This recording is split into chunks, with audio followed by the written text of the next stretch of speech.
You ask Tiger to solve. This deals with linear equations with one unknown. The final result is y equals 2. Let's solve it step by step. Simplify the expression. Simplify the arithmetic.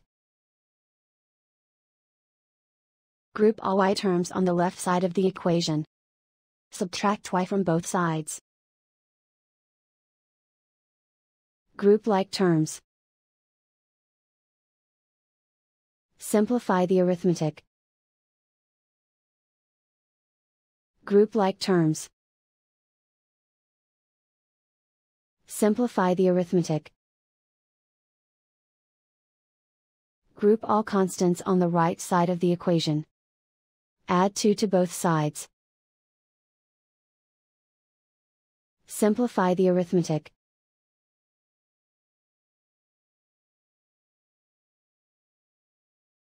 Isolate the y.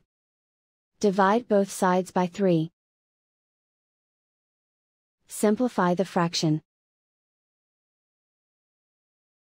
Find the greatest common factor of the numerator and denominator.